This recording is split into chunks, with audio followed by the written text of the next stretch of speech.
Come on now. Hey guys. It's just a pineapple. Hey, what's going on, guys? Here at the Swamp, get ready to beat LSU. Y'all tune into Rule Number 1 podcast on Monday. Yeah, episode 41, rocking and rolling. This week's guest comes from outside this country, partner. Yeah, dude, we're so excited, and we're actually recording this from the Bahamas, man. Yes. And we have a very special guest this week. It's somebody that is a good friend of ours. We played ball with, and he's that character, very self-driven person. We have Rio Russel on this week. He is an athletic trainer, a personal trainer, as well as nutritionist. So welcome in, Rio. What's up, my boys? Thanks for having me for this.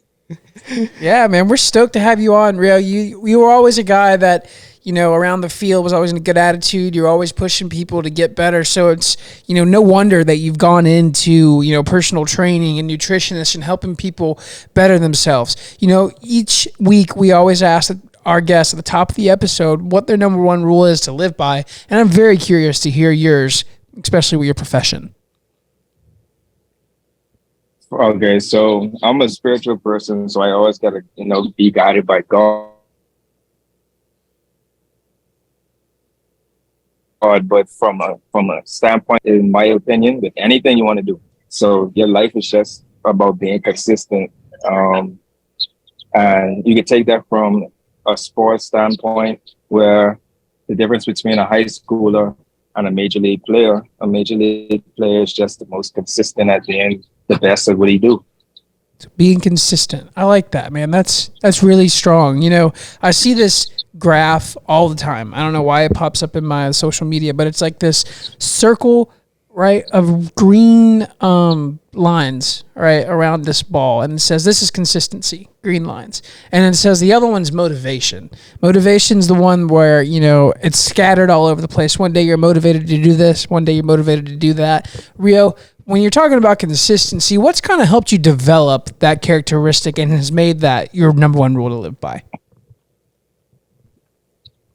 I think so. I've grown up, I guess, pretty disciplined, but it's just not being gratified or just looking at or thinking you become better within a day or within doing one thing right now. You have to look at it as a process. Everything is a process. So nothing will come fast, and anything that good or anything beneficial will always take time. So I think that's kind of like how I look at it. Yeah, definitely. I saw a quote one time, and basically it said, like, everybody can be motivated. You know, you have your days, you wake up in the morning and be like, man, like, I want to go get stuff done. Like, I got a to-do list, and you go get after it. But the difference between like the everyday person, the average Joe that's like motivated to go do something, and the successful person is discipline. And so people say, like, the difference between motivation and discipline is whenever you don't feel like doing something, you still go and do it. And so the disciplined person wakes up every single day and will look at themselves in the mirror, whether they feel like it or not, and be like, okay, let's go get after it. Like, I don't care if I don't feel like it. I don't care if I'm tired. I don't care if I'm sore. I don't care, whatever. I'm going to go strive for my dreams. I'm going to go hit the gym. I'm going to go, edit pictures or edit videos on my computer. I'm going to go above and beyond every single day. Doesn't matter how tired I am. Doesn't matter what people say. Doesn't matter whatever. I'm going to go get to this point. Here's my goal, and I'm going to hit every single step towards it. Don't care what people say. Don't care how I feel, and that's my end goal, and that's what I'm going to go pursue. I totally agree. That's what you have to do with anything you do. Sorry, Rio, go ahead. I mean, I'll go after you, bro. This is your show. Y'all boys running the show. No, listen. No, we want to hear your perspective, definitely. Absolutely. We tell all of our guests that you guys talk more than we do. But yeah, I was just wanted to go over, like, what my boy Smother said. Like, bro, I can't tell you how many times it's like, you just want to, like, not do something. It's like, it's so much easier to just say, like, to quit. The easiest thing to do is quit. Or, like, just say, okay, I'll do it tomorrow. But, like, life ain't, no one knows if we could be here tomorrow. So, bro, just do whatever you can do today. Even if you can, even if you feel you can't go 100%, just give what you can give right now. And that'll add up. Everything will add up and keep adding up. Even if I only give 50% today, tomorrow maybe I could give 80. But everything going to add up. Consistency. Building, man. Yes. Consistently building. Definitely. And another thing, like for me, man, because like my job, it's tough. Like I'm out in the sun every single day. I bust my back, and there's times where like I'll look at different occupations, like, that seems better. Maybe I can make more money or maybe whatever. And so when I look at my job, it's like, dang, like I could quit right now. But at the same time, like I saw different quotes where it basically says there's opportunities in this life. And whenever I have a son, and basically the guy was saying, he was a motivational speaker talking to a football team, and he said basically whenever you have a son and he wants to quit something, he goes, how are you going to hold yourself to a standard? How are you going to say, be like, no, you need to persevere, you need to push through that if you quit? And so it's not just you quitting on yourself. It's not you just being like, oh, I'm tired or whatever, I'm taking the easy way out.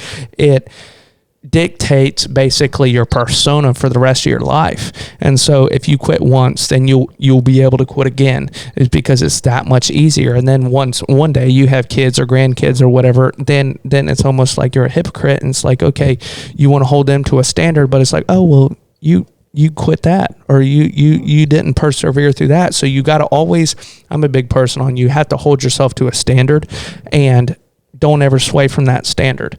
And yeah, we're all human. We all fail sometimes.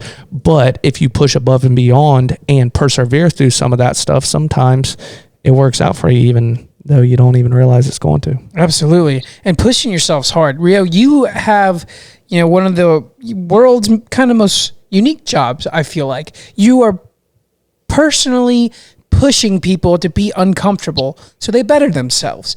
Like, how hard is that to actually go in and day out and do that as your 9-to-5 job? Well, I definitely don't look at it as a 9-to-5. I feel like it's like a 24/7. Yeah. I enjoy it because I feel like I like to show people like you have way more in the tank than you think. And a lot of people, they never believe that until you show them. So it's like, though I helping them in the gym, and I showing them on this, like, say, for example, hey, we're doing some sports, so we're going to go to 10. And then they get to 10. Mentally, they're already kind of setting that stuff up to stop. And they say, okay, I just got to go to 10. But I'd be like, hey, 2 more. And they'd be like, what? I got to do 2? But they don't believe it. And then when they do the 2, they realize, okay, I could have done it. So it's like, I just like to push people and show them you can use this even in the real world. Every time you think that you have to stop, you don't really have to stop. It's just like a safety mechanism, I think, like in your brain. Yeah, dude, that's 100. Like, that's instinct, right? That's like instinct. A checkpoint. Yes, that's like in your head. You mentally stop when you get uncomfortable, and being able to push past that and having a voice. Man, I'm thinking about hiring Rio here to be my personal trainer. Call me once a day. Hey, man, go work out or something. But You said it's 24/7. Can you like elaborate on that a little bit more? Are you like helping people out around the clock, or is it more just like the business is 24/7? So I guess both ways. It's like, obviously I'm thinking about it. Like, I'm always trying to think of like how to be more efficient. So it's like, it's always on my mind. But then I also give people the opportunity to always hit me up. So like my contact's always open for people to hit me up anytime. So that's why I say it's like 24/7. That's a true businessman right there, bud.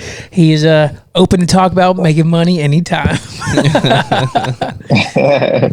Definitely. Sure. Rio, honestly, let's go back a little bit. I want to know, like, what kind of sparked this? With all of the athletic training, we talked about, you played baseball with us. What kind of brought you into this whole, career base? So I'd say truthfully, I never thought of myself as being a trainer.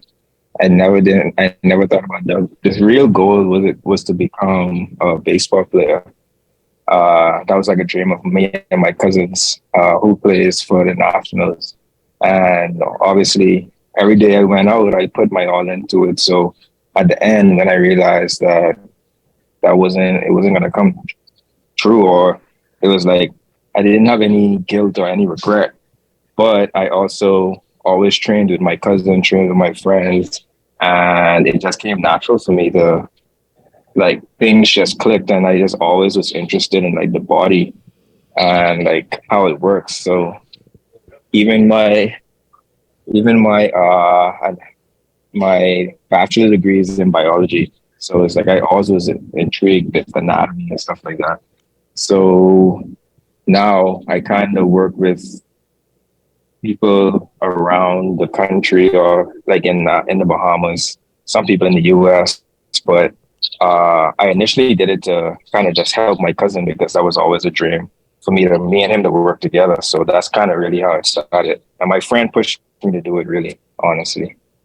That's so cool, man. Because like the unexpected always turns out, most of the time, in my opinion, to lead to good things. You know, a year ago when me and Nate looked at each other and said, we're going to start a podcast.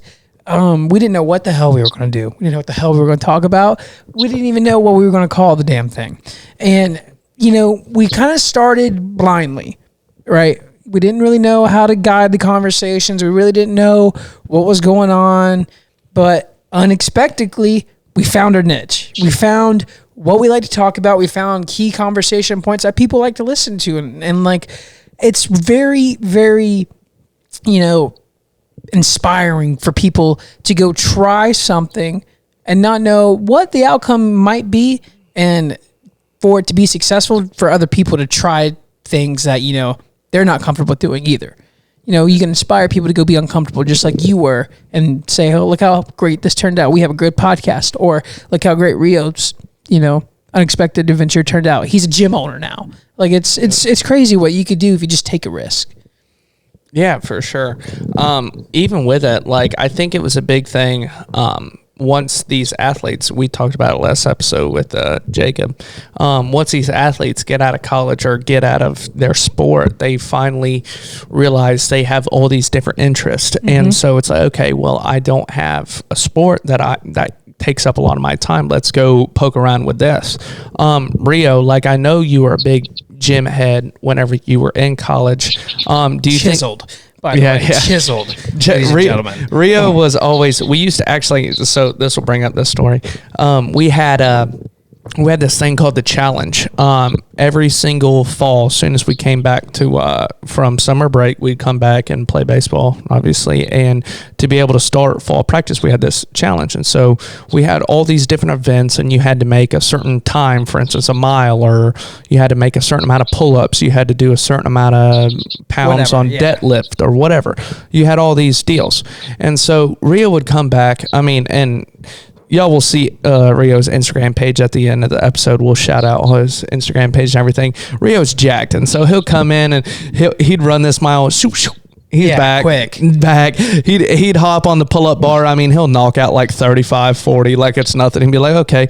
It'd be like 2 days, and he's done with the challenge. Yeah, he's got his glove, like, and he's out there throwing by himself. He's like, all right, I'm done. I'm good. Like, and so, man, do you think that kind of like physical fitness, you know, you saying you wanted to help your cousin, you being in the gym, do you think that kind of like swayed you into the personal training career?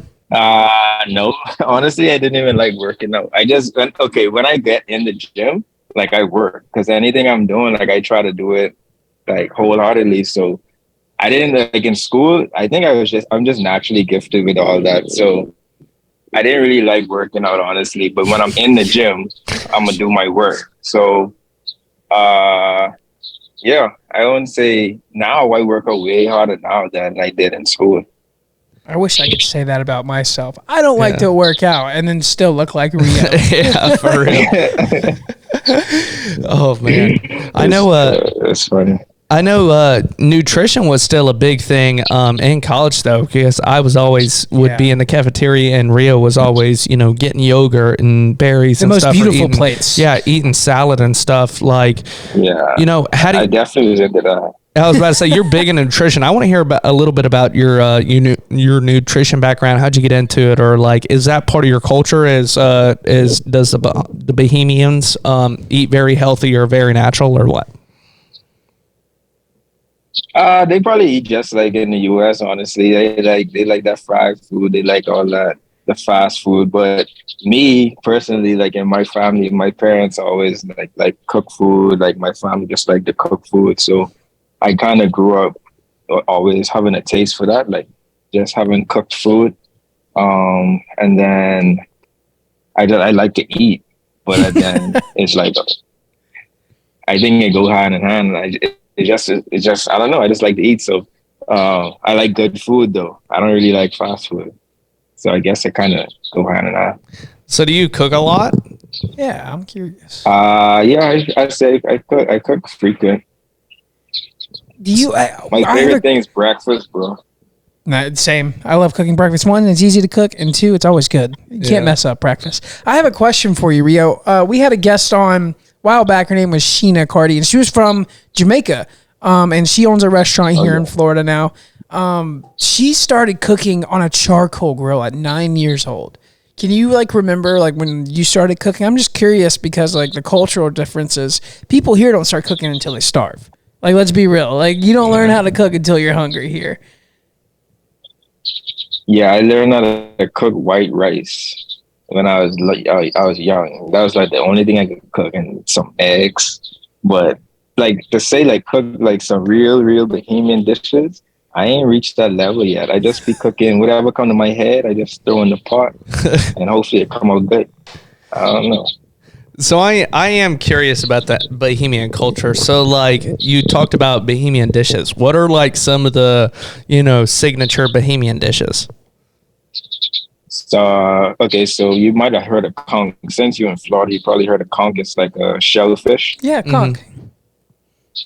It's like a texture of squid, but just a little bit tougher. Yeah.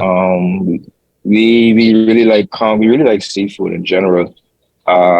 But we sort of like spicy stuff, so. But we use like a lot. We like our food really seasoned. Peas and rice. Jamaicans call it rice and peas. I think peas and rice sound better.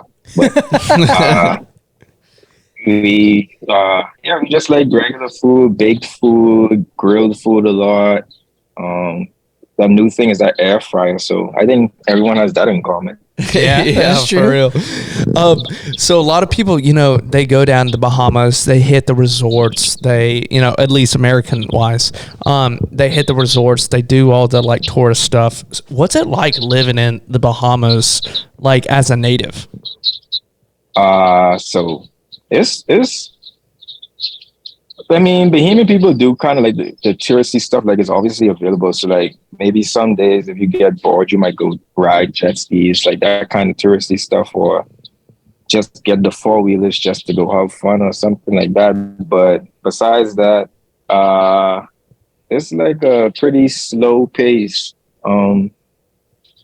Just like yeah, it's like pretty slow pace. Not like Lake Wales or nothing like that, but we yeah, it's fun. Like people like the beach. We don't go to the beach as much as you think, but people like the beach and people like the party over there. Honestly, I don't be partying like that, but the humans love to have fun. I'm sure living in like what would be like vacation paradise 24/7 in my opinion. I probably party with everybody that come on the island too. Shoot. Yeah, for real. So how would you compare the Bahamas to Florida? I've personally never been, so I'm kind of like trying to get a gauge on it. So okay, the difference between here and Florida,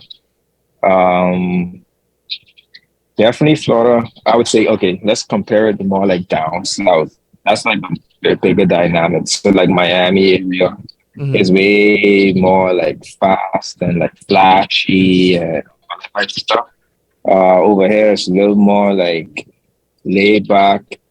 We have like I think like our island's like really colorful. So like even from the houses and stuff like that, like we use all kind of different colors for houses, bro. You see pink, white, yellow, green, brown. Like it's pretty colorful. Uh People like okay, so like on the weekends and stuff, people just like to go out and get like good food, have picnics. clubbing. It's not too different. It's just like it looks a little different, but it's not really too different from like Miami. We so close. I feel like we kind of do a little bit of the same stuff. I feel like it's a part of Florida. I know a lot of Bahamas like, people would like probably hurt me if I said that, but it's like it really is like the cultural, it's almost like another key similarity. pretty Yeah. much. Like it's when I go down, I'm going to the Keys tomorrow. I'm glad you said that. It reminded me. Yeah. But it is laid back. It is more laid back down there in those parts of the world. People aren't in a hurry. It's chill. It's nobody's mad most of the time. It's just I will say one thing though. People are laid back, but on the roads, people drive nuts. Crazy. And we drive on the left side of the road. Y'all drive on the right. So when people come over here, they're like, bro, what is going on? I didn't know that. Yeah, I didn't realize that. Yeah. Yeah. Do y'all drive a lot of like mopeds or like motorbikes? I know a lot of foreign countries do that. So a lot of young people like dirt bikes and stuff like that, motorbikes, four-wheelers. A lot of young people ride them. We have a lot of scooters and stuff like that too. But we have a lot of cars. Like, bro, there's too many cars on this little island. But yeah, it's like, so okay, interesting fact. Nassau is like the smallest island, but has all the people on it. We have like over 700 islands and keys. Like 18 of them are inhabited. But like Nassau is like in the middle basically of all of them. So I think that's why it's the capital. But it's like, bro, everyone's here on this little island. How does it compare to the rest of the country's population? Like if you were to say Nassau held this amount of percentage of people that Bahamas has in total, what would you think it is? It would be like 80%. Oh my is God. in Nassau. And then okay, another kind of interesting dynamic is there's not different cultures, but there's different ways of living in different islands. So like Nassau is like the city. So like it would be like people from Miami for Florida. And then you have an area that's more like Lake Wales. The outer islands is more like Lake Wales, where it's super slow, like older people live there. They just farm and do that types of stuff. Mm-hmm. That's cool, man. I didn't know all about this by the Bahamas. So, like, I literally think of the Bahamas as just Nassau. And, I forget that there's other islands and other chains. How many islands did you say there was for the Bahamas? There's 700 islands and keys, but there's like 18 that's actually inhabited. And the rest of them is just like little keys, little islands, stuff like that. I didn't even know there was that much. Yeah, I didn't realize that. So, like, for instance, each island, are those considered y'all's, like, quote-unquote states? So we, it's called a commonwealth. So y'all have a state, y'all are like a republic, but we have a prime minister. So everything is it's islands, we call them family islands. Mm. And then Nassau is the capital. That's funny, man. It's so crazy. I haven't really thought about this, but this is our third international guest. Yeah. Like literally, like from another country interviewing in a different country right now. It's really cool. Yeah. No, it's y'all booming. We're trying. It's like I'm just taken back by that fact because when we have guests on that aren't from the United States that have traveled here, it's so like appalling how we live compared to them because we take so many things for granted. Yeah. And you call it slow living here. I guarantee like Lake Wales is a lot faster than the small islands around the Bahamas, and we have a lot more resources and whatnot, and we take it for granted. Like, it's just, I don't know. It's crazy. Yeah. It's crazy. I am curious, like talking about like imports and stuff like that. Like whenever obviously you live on the island, you want to be most self-sufficient as you can. But in terms of like getting like certain things, do y'all just have a ton of like boats come into Nassau and like deliver like imports and like goods and stuff? Or like, how does that work? Yeah. So unfortunately, like a big industry is importing a lot of different stuff. But the thing is, we have so much land and resources to just farm and do all that stuff on our own. But people don't really want to do that type of stuff. They want to live more like the US because we're so close that they want to live that fast life. instead of like fishing and farming and all that other stuff. So if y'all into finish fishing and farming, come get some land and y'all gonna make plenty money. Oh, dude, I'm in. Stop it, Rio. Yeah. Stop it, Rio. I was about to say, I'll do the farming. Brian will do the fishing, and Rio's going to hook us up on a good plot of land in the Bahamas. And get us right. Get us jacked. Yeah. I'll be the best looking guy. I'll be jacked. I'll have some farmland. We'll go fishing. Like, dang. Even stop by the gym. So, Rio, do you own the gym, or are you a personal trainer? Do you rent like a slot in there, or how does that work? So yeah, I actually had done something like that with a friend in the pandemic. He had a gym, and then I was gonna go under him, but because I was traveling, I didn't end up doing it. But I'm looking into probably opening like a facility. Like I want to do a baseball facility. So right now I'm just working under MacFit. MacFit is like the biggest gym in the Bahamas. I work here under them, and then I do my own thing at another gym called Games for Life. Nice. Awesome. Is that the one that you have tagged in your Instagram bio?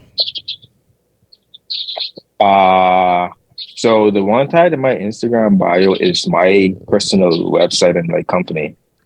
Okay. Can you elaborate a little bit more on that with me? Like, what do you? For sure. So the website that I have inside my Instagram bio, that's the company. My company is called RF Exposure, and I have a new branch of consultancy that's a part of that, where I want to give student athletes from international, from the Bahamas, and I also have a partner in Curacao. Give them the opportunity to play independently or in colleges in the U.S. That's just something new. That's a branch of it. But it's solely, or the first purpose of it was just to do my personal training and my nutrition. So like, if you go on the site, you'll see packages, you'll see some of the food I make, how to prepare them, the times and pictures and stuff like that. Okay, so you have this as kind of like, I don't want to call it your side hustle because, I feel like that's a disrespectful thing. And this is kind of like a side, I mean, he's doing it pretty much full time. I know, but he's doing it full time. You're working at a gym too, right? Yeah, so I do. I mean, I guess everything. They say the new thing is like just having different streams of income. So it's like just try to branch off of and kind of stay in a similar circle. But I'm open to doing a lot of different things. I'm just branching out. Man, that's cool, dude. That's entrepreneurship, and especially with you played at an NAIA school in Florida, in Lake Wales, Florida, and you're from the Bahamas. Let's just talk about that for a second. That is kind of unbelievable, if you ask me, if a school in Lake Wales, Florida pulled a kid from the Bahamas. I just think that's, kind of out there. But you being down there, you can give that opportunity and that info about these kinds of schools to kids who can go play at those schools and get an education down in your area. Man, that's really cool. That's a really good idea that you've came up with. How many kids have you worked with this thing? So I just started doing this probably like a month ago. Okay. So I've only done about 5, and then I have some guys that I'm trying to situate right now. So it's slowly growing. I'm trying to get my name out there, try to connect with a lot more coaches and schools and stuff like that. Yeah, definitely, dude. That's awesome. And I know I've seen several different things. The big home run derby that happens in the Bahamas. I seen that you had kind of a part in it. I know Bo Bichette's been down there. You want to go into a little bit about the home run derby on the water and everything that you were a part of? For sure. So this is the hat, actually. The Don't Blink. This is our new logo. It's called Don't Blink. So it's kind of like a big umbrella of different things, I guess, because we have like apparel, then we have that event, but we're slowly just growing into different things. But yeah, the home run derby is in December. It's called the Home Run in Paradise. Basically, we set up a stage and we hit baseballs into the water. People on jet skis go collect the balls. so we don't damage the the water and stuff like that.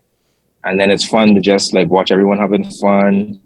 That like the look and like the setup is just amazing. Like to watch that, because you could think of like watching a regular home run derby on the baseball field, which is nice. But like imagine seeing that like in the water on the beach. I've seen videos, man, and it is really, really cool. Yeah, it is a really cool thing you guys put on. Yeah, it's my cousin Lucius Fox, and then Todd Isaacs Jr., who plays for the Crushers Independent League, and my cousin who plays for the Nationals. So all of us like grew up together, and just they had a dream and they made it come true. How many years has it happened now? It's not an old event. Like it's new. Yeah, this is the 5th year, I believe. This will be the 5th year. That's awesome. Can you give me some of the names that have been in it? Yes, but I say, how did you get Boba Shed in there? Bro, they just connections. Like my cousins and them, they cool with like a lot of different players, and like the idea to them, like, bro, anyone want to come in the Bahamas, even if it was just for vacation. So I'm just saying, hey, y'all could come and participate in a home run derby on the beach. So like that was just easy to sell. So Bo came. He's good friends with my cousin and Todd. Bo came, Louis Brinson, a lot of top prospects have been coming. CC Sabathia, and some other dudes. Curtis Granderson came as well. He didn't want to leave. Him and CC. I love Curtis. I love Curtis. Yeah. So it's been growing, bro. It's been growing. Thank God for that. I think like some big leaguers will hop on that, man, in a couple of years. Like if they keep seeing the attraction that it's getting. It was on ESPN and SportsCenter not too long ago when y'all did it. Yeah, MLB and ESPN, I believe. I could see Jazz Chisholm hopping on there, like Jazz. He's in it. He's in it. Oh, is he really? I didn't know. Yeah, he's in it. I can see Jazz just hitting nukes left and right. Yeah, he's in it. He's been in this since it started. Oh, really? I didn't realize that. Have you met him yet? Yeah. We grew up together. That's like we cool. Man, that's cool. Boy. Well, you know Jazz like that? You know Jazz Chisholm? Yeah. Like Ice Cream Glove? That's wild. That's wild, bro. Yeah. That's wild. Yeah. That guy was on the cover of the MLB The Show, dude. He acts it like it's so normal. MLB The Show 2023, and Jazz is on the cover. Rio's like, yeah, that's my boy. Like I grew up. Dude, I know.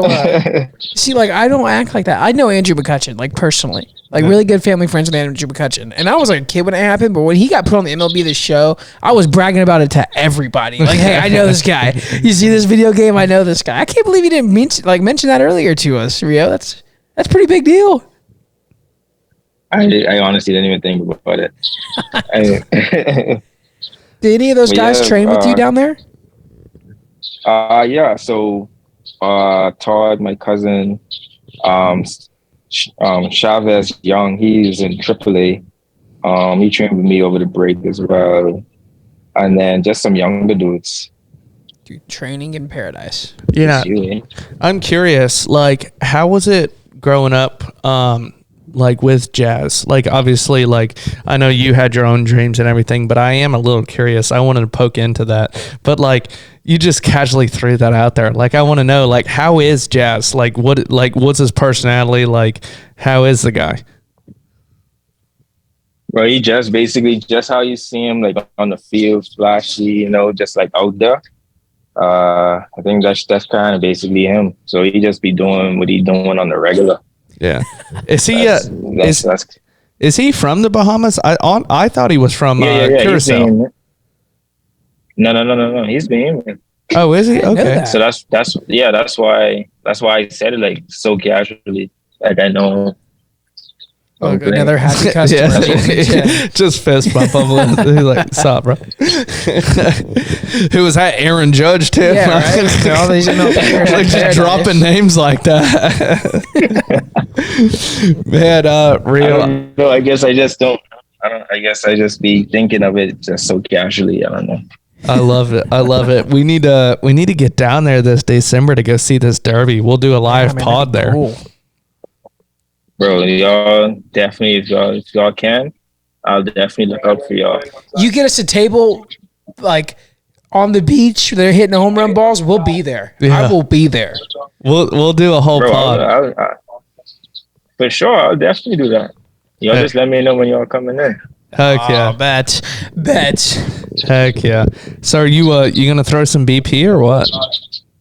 Are you Yeah, hitting? I usually throw BP. I didn't get to throw this past year, but every single one before this, I threw BP. Man, that's cool. That's so cool. Like thinking about that. I only throw to my cousin though. When Designated.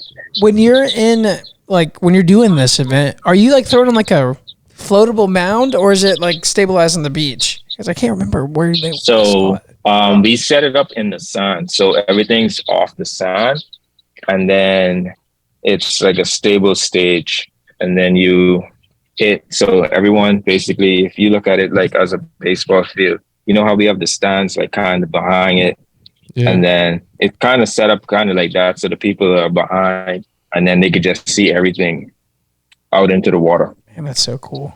That's a great idea too, man. That's so a jealous. fantastic idea. Yeah. That's such a cool experience. And the fact that it's in the Bahamas makes it sell even more because you could do that here in Florida and probably half the people would show up just because it's in Florida, not the Bahamas. Yeah.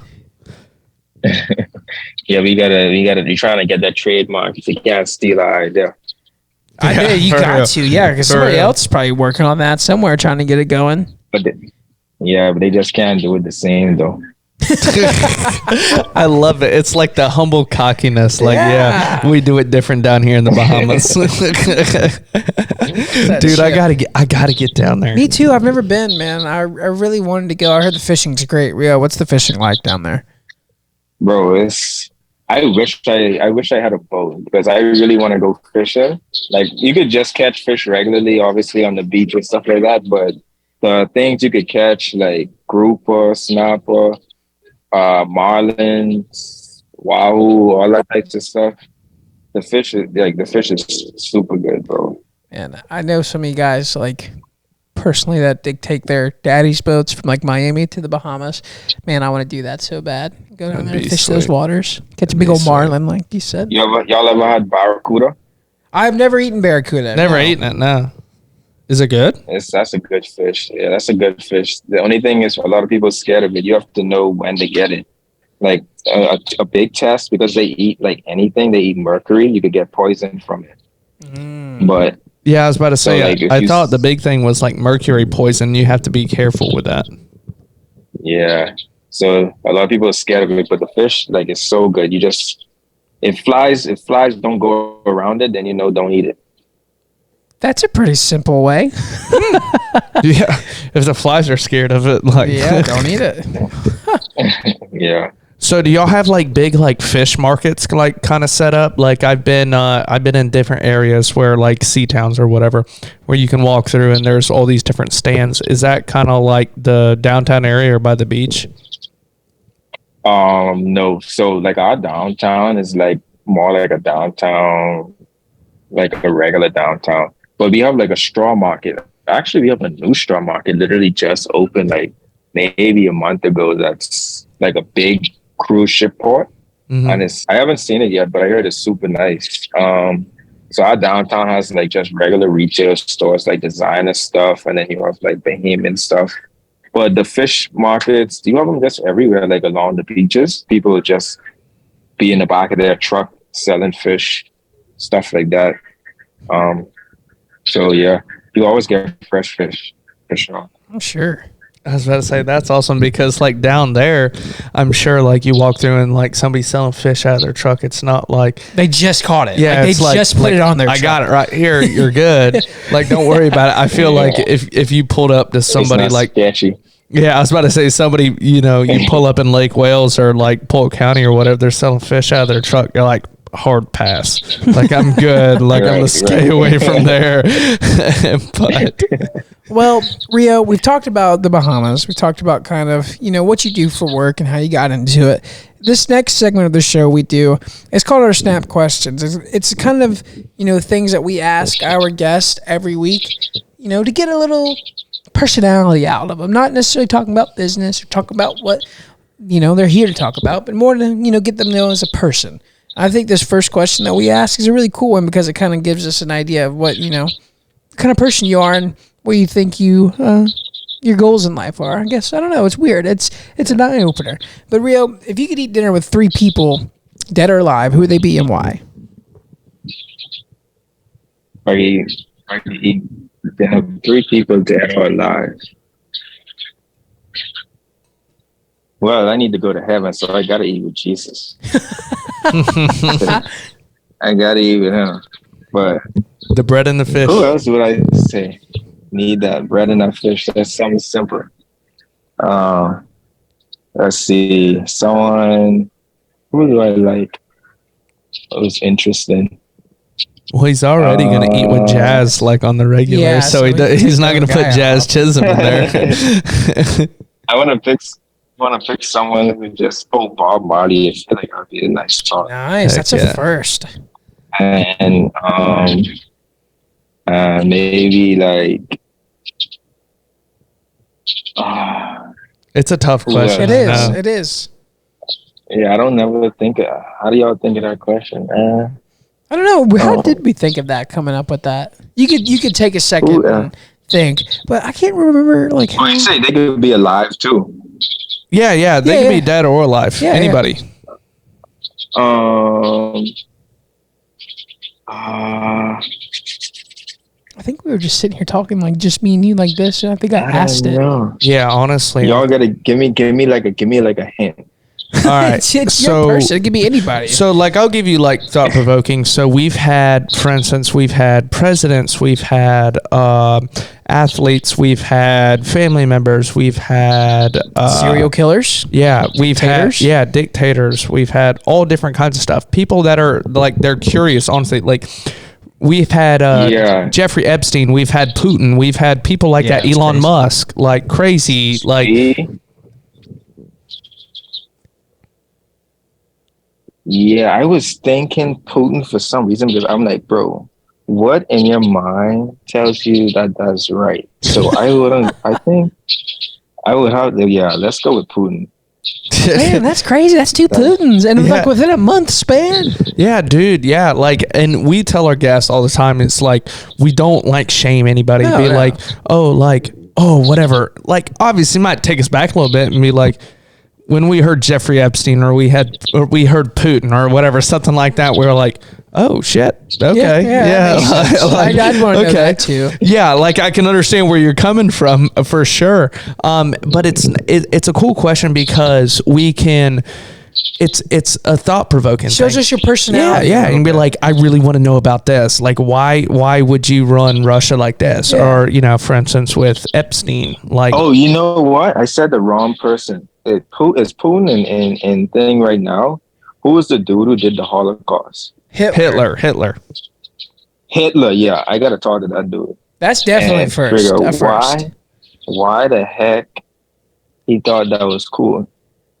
Yeah, it's unreal, honestly, and it's crazy because all of that was going on, and like how he persecuted all those people. It blows my mind how somebody could like legitimately like and I was talking to Brian, and it's crazy how these people can influence that many people in the world. And so like I honestly do want to have a conversation with like Hitler or Putin or like all these people and be like, okay, how can you sit down here and influence all these people in a negative way? I want to know how you did it, but I want to know how to implement that into my life and influence people in a positive way. It's because if you can somehow get all those people to follow you in a terrible situation, how can I turn that around and figure that out and influence people in a positive situation? You know what I mean? That's an interesting 3. Right. Exactly. No, that's literally exactly what it is. It's like he used it for the wrong reason. Like, bro, you have a purpose, but everything happened for a reason as well. So it's like that's why I can never like. I don't know why it happened, but I know it happened for a reason. But it's like sick at Yeah. the same time. Yeah, one of our guests, John O'Neill, he was talking about his personal testimony, talking about his walk with Christ, and he said at one point in his life he realized he was a leader. He was naturally born a leader. He like people just naturally always followed him, and he said he hit a point in his life where he goes, I could either lead a lot of people to heaven or I could lead a lot of people to hell, and it was solely based on the decision I made. And so it didn't matter what, other people were doing, people were going to follow him. So the decisions that he personally made was going to influence everybody that were following him. And I feel like that's kind of a cool perspective to have and be like, okay, if you're born a natural leader, you can make these decisions, and these decisions don't necessarily affect just you. It affects everybody around you. Yeah. For sure. Everything you do affect people around you, even when you don't even think, but there's someone who sees something that you're doing. Or even like if you don't even think someone sees something, but everything you do from a standpoint of, hey, I'm gonna work hard. You building that within yourself to make that a genuine thing, a part of you, right? So even though someone might not see it, it will still come out. So then it will still end up influencing someone. Maybe it's your kids, or like that's how I think about it. So it's like I'm a really like conscious person on what I'm doing. Like, does it make sense to do this? Is it right? Yeah, definitely. Rio, we asked this question, and I think this is really cool, and I came up with it several weeks back, and it came from a lot of self-reflection. But I am curious along the lines with what you were saying. If you were to die tomorrow, what would you want your legacy to be known as? I want my legacy to be known as I treat people like how I wanted to be treated. Like I treat them with love. I treat them with like genuineness, realness, and hopefully I help everyone I didn't hinder anyone. Like I hope I help better people's lives and help them to become better in their spiritual life, like following Jesus, all that types of stuff. Like that's my biggest goal, like just to impact people's lives, like in the best way. I think you're in a really good profession to do that, partner. I really do, because you get people who, one, are overweight and are not confident and need to make a change, and you help them. You help people make a change to better themselves in that profession, or you help people develop discipline by just coming to the gym to work out with you, or you help people develop a sense of being able to adapt and being uncomfortable in their middle of a workout, and you tell them to do more reps, and you're realizing and helping them push. I think you're on the right track, partner. With everything that you just said, I think people are already thinking that about you. And the more, further you get into this adventure of athletic training and, nutrition and teaching people, I think that's going to be the legacy you leave behind, exactly what you're saying. I don't think you have to worry about that one, bud. I think it'll come natural. I sure hope so. For sure, Rio. Well, I definitely appreciate having you on, man. We had a great time. We've got to know a lot about another country. We got to be able to know a little bit of insight of you, what you do day to day. Man, do you want to shout out your social media so anybody in the States can get in contact with you and you put them in basically a personal routine on nutrition or athletic or personal training? For sure. So my Instagram is Body by Russ, or my actual name is Rizzario, Rizzario Russell. So you could type Body by Russ or Rizzario Russell. The Rio Russel on Facebook. Yeah, so y'all can always hit me up on that. Anything. My number 242-819-7210. I'm always open to talking. Like even if I just want to chat, I'm open to that too. And then RF exposure is my company. And yeah, so that's really Nice. all it is. And that's bold, putting your phone number out there. Yeah, Like I was that. about to say. But a cool thing that we do on every episode is we follow back each of our guests. And so if y'all want to follow him, obviously just search his username like he said, or you can go to our following list at Rule One Podcast on Instagram, and you'll see Rio Russel on there. And so without further ado, We follow, like, subscribe, YouTube, Facebook, Twitter, and TikTok. That's about it. if you can think of it, we've got it. Yeah, pretty much. Rio, man, it's been fun. It's been awesome to learn, about where you're from and what you do and how you got into it. And, I can't believe it took us this long to get you on. I'm so glad we did, man. I just glad y'all had me on, bro. I had a good time. It was fun talking to y'all boys, catching up a little bit. And I hope y'all get to 100,000 subscribers soon. Well, we're all praying for that one, partner. might need to call in a favor and get down to that home run derby. It might help us out a little bit. Well. For sure. Y'all calm down, bro. I got y'all. I'm already booking the trip. I got Expedia opened up on my laptop. Definitely. All right, Rio. Thank you, man. Appreciate y'all, boys. Have a good one. And thank y'all for listening. We'll see y'all next week. Peace.